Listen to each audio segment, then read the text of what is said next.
l'arrivée du jour.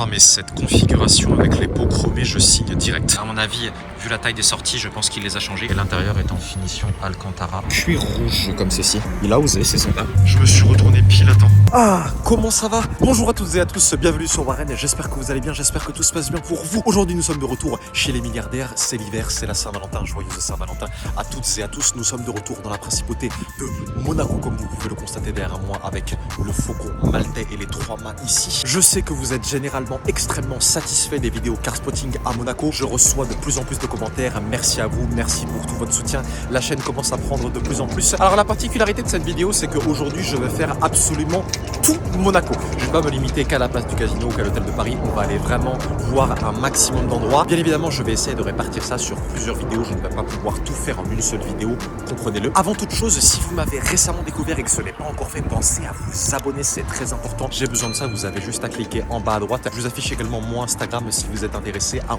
@warren.jones. J'espère que vous allez bien malgré toutes ces restrictions, malgré les restaurants fermés, etc. Comme d'habitude, petite escapade pour moi à Monaco lors de mes passages dans le sud de la France. J'espère que cette vidéo de car spotting va vous plaire. C'est parti. Et aujourd'hui, on va commencer par le Yacht Club monégasque. C'est parti. Les anciennes Bentley Flying Spur. Ouh, ça fait un beau bruit ça.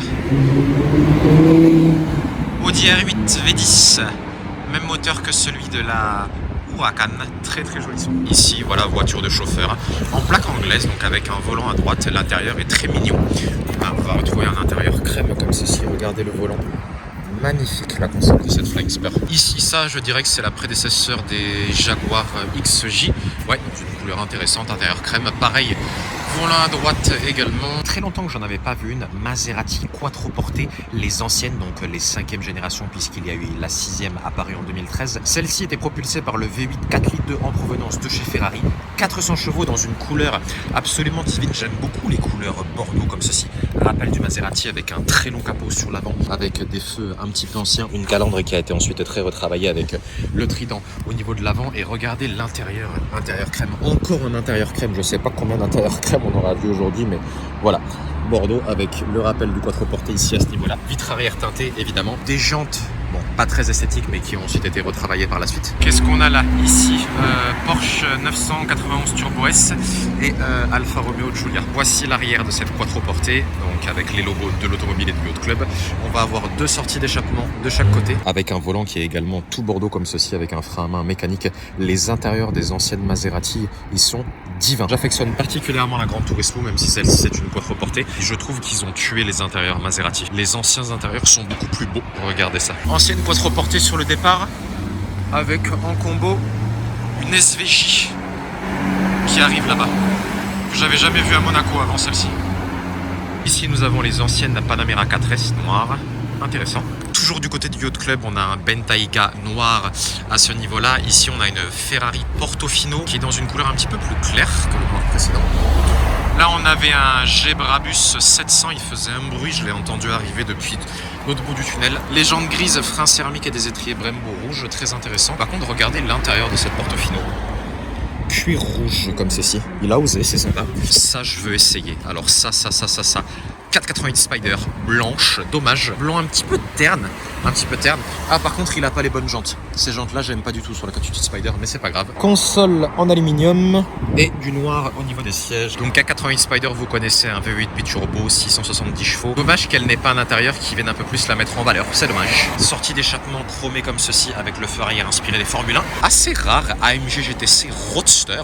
Donc la version la plus puissante, juste en dessous de l'AMG GTR, mais en version cabriolet, qui est dans une couleur gris mat, avec le rappel du Mercedes-Benz. Parce que je vous rappelle que dans l'ordre, vous avez Mercedes AMG GT, puis GTS, puis GTC, puis GTR. Là, on est sur la GTC, comme c'est rappelé ici. Comme c'est un modèle cabriolet, on a un arrière qui ressemble beaucoup à celui de la SLS. Je sais pas si vous vous en rendez compte. Par contre, les sorties d'échappement carrées, chromées comme ceci, avec la petite lame, ça, c'est vraiment magnifique. Waouh! Ces jantes-là sont des jantes qui sont en option chez Mercedes et il y a le rappel AMG au niveau des jantes, comme ceci. Elle a des étriers rouges. L'intérieur est noir. Elle a les sièges baquets. Très intéressant. Configuration, je vais vous montrer de l'autre côté. Voici l'intérieur de cette GTC Roadster, donc finition Alcantara, avec des ceintures rouges. Très intéressant. Alors K88 Spider, ou GTC Roadster. Ah mais cette configuration avec les pots chromés, je signe direct. Et la plus belle du line-up, celle qui se trouve juste actuellement en face de moi, je vous donne quelques indices. Anglaise, V8 biturbo, 3 litres 8, 3 litres 8 pour 3799 cm3, 675 chevaux, 700 Nm de couple, une couleur qui est absolument divine, c'est la McLaren 675 LT Spider. Waouh, waouh, waouh. J'en avais vu qu'une à Monaco, mais c'était pas celle-ci. Il y en a plusieurs exactement de la même couleur, exactement de la même configuration. Mais regardez ça. On pourrait passer des heures à la contempler. La couleur est vraiment très, très, très, très belle. Alors, il y a toujours une petite différence entre la vidéo et la réalité, mais la couleur est beaucoup plus claire que ce que vous imaginez. Au niveau de l'avant, on va retrouver un diffuseur qui est tout en carbone, mais en carbone mat, comme vous pouvez le constater. Regardez-le, voilà. Un diffuseur qui ressemble beaucoup à celui de la McLaren 650S que j'avais pu voir à Paris. Regardez le carbone mat, là, comme ceci, comme c'est beau avec la plaque Monaco. Même l'intérieur du logo McLaren est en carbone. Vous avez le rappel du 675 LT ici, donc 675 chevaux. Carbone mat également au niveau du bas de caisse. Des énormes prises d'air pour venir refroidir le V8 biturbo de 3 litres 8 qui se situe en position centrale arrière. Regardez cet intérieur, option carbone au niveau du volant, finition Alcantara, sur piqûre bleue. Magnifique. Il manque plus que les supports de rétroviseur en carbone. Le 3/4 arrière de cette 675 LT. Magnifique. Et je pense qu'il a changé les échappements parce que là vous avez vu ils sont tout bleus ici. Donc à mon avis il a dû les changer. Soit il a beaucoup tiré dessus, c'est pour ça qu'ils sont bleus, soit il a changé les échappements, il en a mis d'autres. Ouais, à mon avis, vu la taille des sorties, je pense qu'il les a changés. Et par contre, le diffuseur arrière qui ressemble à celui de la 600 LT n'est pas en carbone. Cette partie-là, à ce niveau-là du diffuseur, ici est en carbone, mais le diffuseur ne l'est pas. Il est en plastique. C'est dommage, ça aurait pu apporter vraiment cette touche de perfection. Et regardez où est-ce qu'ils ont mis la lumière ici intégrée au niveau de l'aileron. Regardez ce que ça donne au niveau de l'arrière. Vous avez vu comme elle est large, c'est incroyable. Lamborghini Urus plaque française dans une configuration très sympa. Vous pouvez bien l'admirer parce qu'il est au soleil avec des pots argentés comme ceci. La taille des jantes sur le Urus, ça me fait toujours halluciner à chaque fois. Voici l'intérieur de ce Urus. Là, vous avez vu tout le carbone au niveau de la console comme ceci. Très intéressant. Bentley Continental GT Cabriolet V8S. Il n'y en a que 99 dans le monde. J'ai eu la chance d'en conduire une. En fait, il l'avance pour faire de la place. Mais la couleur est vraiment super belle. BMW M4 ici qui est sur le départ. C'est celle que je vous avais filmée tout à l'heure. Ici, Aston Martin Vanquish volante. V12 atmosphérique, 573 chevaux. Une voiture que je connais par cœur. Diffuseur avant, tout en carbone. Regardez ça. Carbone brillant cette fois-ci, contrairement à la 675 LT tout à l'heure. Ça, c'est une A45 qui ronronne particulièrement. Support de rétroviseur en carbone ici sur la Vanquish qui est de chez RM Motorsport. Capote grise, il aurait pu avoir une capote d'une couleur un petit peu plus variée pour apporter un peu de couleur, ça aurait été intéressant, c'est dommage. Voici le 3/4 arrière et par contre les jantes sont vraiment très belles. Moitié argenté, moitié noir avec des freins céramiques et des étriers noirs à 4 pistons. Ah dommage, j'allais dire tout le diffuseur est en carbone mais non. Seul le diffuseur arrière est en carbone et pas le spoiler. Pardon, par contre le spoiler n'est pas en carbone. Et 2 sorties d'échappement de chaque côté. L'aileron et l'air va passer comme ceci pour ressortir là, qui va donc permettre de plaquer le cul de la voiture au sol. Voici l'intérieur de cette Vanquish, intérieur noir, tout en cuir avec les nouvelles consoles du coup. Ici le logo Aston Martin et elle n'a pas le volant sport celle-ci, mais c'est pas grave. Avec les compteurs inversés, très très sympa. Regardez la prestance de cette Vanquish volante, divine. Journée des cabriolets, 488 Spider noir cette fois-ci, avec des détails jaunes, très sympa. Bon, et là on est arrivé au niveau de l'endroit que je pense que vous allez plus apprécier. Je mets le téléphone vers le ciel parce qu'il y a plein de gens derrière moi et les gens ils n'ont pas forcément envie que leur tête apparaisse dans une vidéo de car spotting. Donc voilà, mais on continue place du casino, c'est parti. Audi R8 cabriolet, très sympa, dans une configuration avec un blanc nacré et une capote noire. Ça aurait été intéressant si les jantes avaient pu être retravaillées. Alfa Romeo Stelvio, GTC4 Lusso en Lussoté en V8 là-bas. L'Alfa Romeo d'à côté est parti, alors je peux vous faire un très joli plan sur cette SVJ Roadster, il n'y en a que 800 dans le monde. La couleur, c'est un Arancio Atlas, c'est une couleur qui est de série, qui n'est pas en option, qui est directement inclus lorsque vous configurez votre voiture chez Lamborghini. V12 atmosphérique, 770 chevaux, 4 roues motrices, donc la génération LP764. Le cabriolet de la SVJ, vous allez retrouver comme ceci, lama, système du HALA avec les 2 barres comme ceci, désolé pour le vent. Les jantes comme ceci, avec des étriers orange, Arancio Atlas de la même couleur, des énormes freins carbone céramique, petite Bentley qui passe là-bas, les anciens classe G. On a les énormes rétroviseurs qui sont en carbone. Regardez la taille des prises d'air. Je peux mettre ma main en entier carrément. Le bas de caisse qui est tout en carbone. Le rappel du Aventador SVJ ici à ce niveau-là. drapeau italien. Ici, prise d'air latérale en carbone de l'autre côté aussi. Cache moteur également qui est en carbone. Le double aileron en carbone, donc lui, il a choisi toutes les options en carbone brillant. Regardez l'arrière, comme elle est large.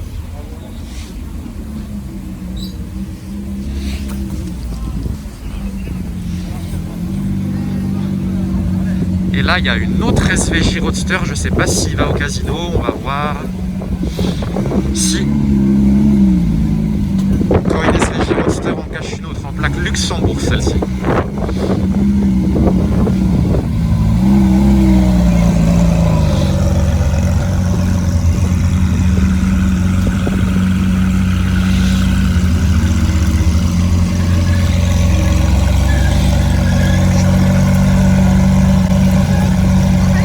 Arrivée du jour.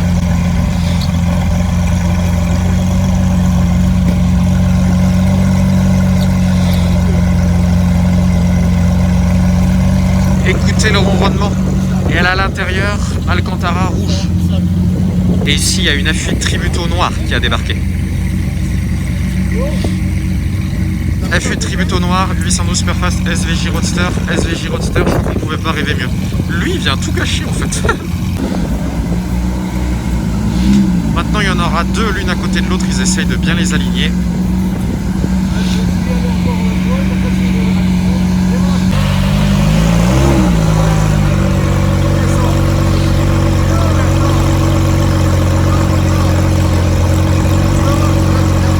Voilà, maintenant je peux reprendre les présentations qui a un peu moins de monde. Donc, je vais terminer sur cette SVJ. Ensuite, on ira sur l'autre. Donc, voilà, une sur 800 et il y en a une autre juste à côté, SVJ Roadster, et l'intérieur est en finition Alcantara orange comme ceci.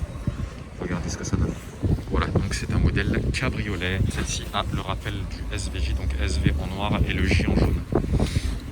Regardez ça. À côté, on a une très belle 812 Superfast. Donc là, on a eu 800 chevaux également en V12 atmosphérique. Donc celle-ci, je l'avais vue plusieurs fois en photo, mais jamais pour de vrai. La couleur ressort bien plus que ce que j'imaginais dans la réalité.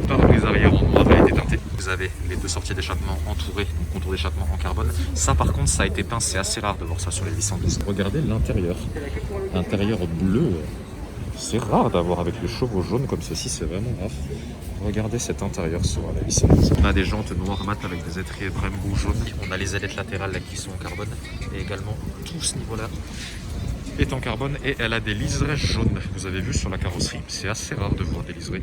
Alors j'ai décidé de supprimer la bande son sur cette séquence car une énorme rafale de vent est arrivée, on m'entendait même plus parler, donc de toute façon cela ne servait à rien que je vous laisse la bande son. Tout ça pour vous dire que j'ai vu à Paris une 812 Superfast dans la même configuration que celle-ci. Elle était bleu marine avec des liserés rouges, c'était devant l'hôtel Georges V. Pour ceux qui me suivent depuis un petit moment, vous voyez de quelle voiture je veux parler. Hop là.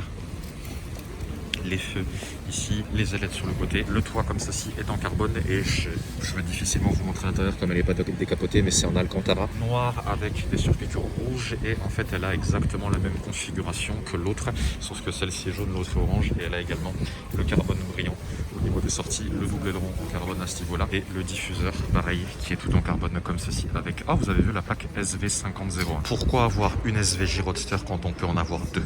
Mercedes A35 AMG, très intéressant, j'aimerais bien essayer ça. Ah voilà les sorties d'échappement à Krapovic. Ça va faire un très joli petit bruit. Après elle a tous les détails également qui ont été peints en noir, les feux qui ont été teintés, pare-brise arrière également, petit aileron au-dessus qui est en noir et les jantes intéressantes, ces jantes là avec le contour d'écrou rouge comme ceci.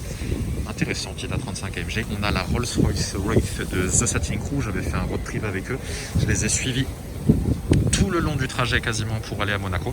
Donc c'est une Wraith Black Badge, donc c'est la version sport de la Wraith. Ils ont tout teint en noir quasiment. Ici on a une Rolls-Royce Ghost qui vient d'arriver, jamais assez de Rolls à Monaco. Voilà l'intérieur de la Rolls de Satin Crew. Si vous voulez suivre sur Instagram, c'est juste là et j'avais fait une vidéo avec eux, je vous la mets tout de suite. Voici l'arrière de la Wraith Black Badge, la plus belle Rolls selon moi. Oh attendez. Oh là là là là là là là là, non mais là on arrête tout. Bugatti Chiron chocolat. Oh là là, en plaque française en plus, est-ce qu'il va venir au casino? Non, il vient pas. Mais oh là là là là là là. Putain, je me suis retourné pile à temps. Bugatti Chiron, les gens, Chiron chocolat. Chocolat carbone, elle est toute en carbone. Oh là là là là là là. Regardez ça. aller à l'hôtel de Paris.